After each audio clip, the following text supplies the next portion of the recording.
what actually is AI? What different types exist? And can you give us a brief history? Yeah, absolutely. I think everybody at this point on planet Earth is familiar with ChatGPT, and to some extent, that may be really all of your exposure to AI, but it goes back really far.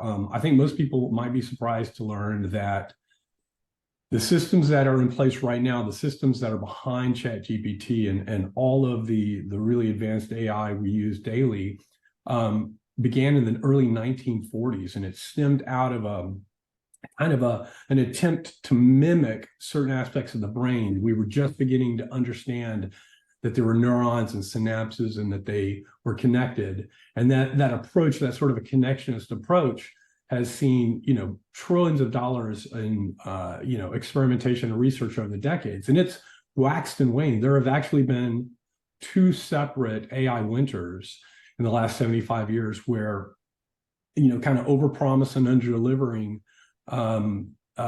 led to great disappointment.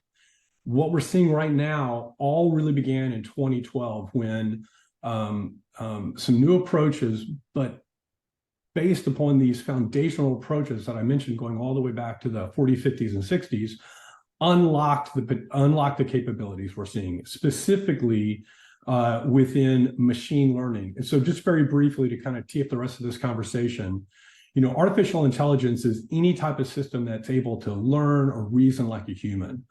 Machine learning is a subset of that, and it is where all of the systems that we are using today come from. So machine learning is a subset of artificial intelligence. It's one way to do artificial intelligence.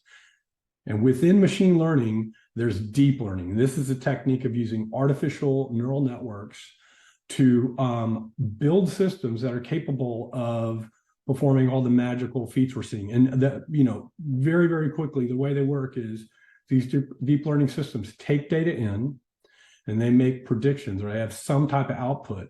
And that output initially can be completely random. It can be totally incorrect.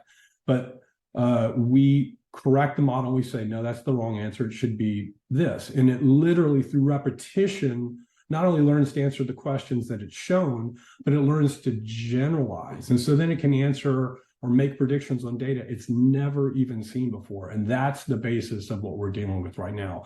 And then to very briefly answer your second question, Ben, everybody right now is talking about generative AI, right? ChatGPT, and it's an amazing technology, but it's just one type of AI system out there.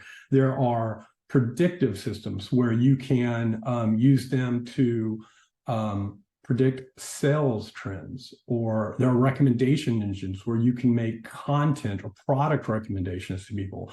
There's time series forecasting. Just yesterday, it was announced that DeepMind set a new high mark on weather prediction. There are descriptive AI as basically using AI to understand data. There are diagnostic AI trying to understand clinical health data, on and on and on. So the point there is ChatGPT is the tip of the iceberg. There is so much more happening in the world.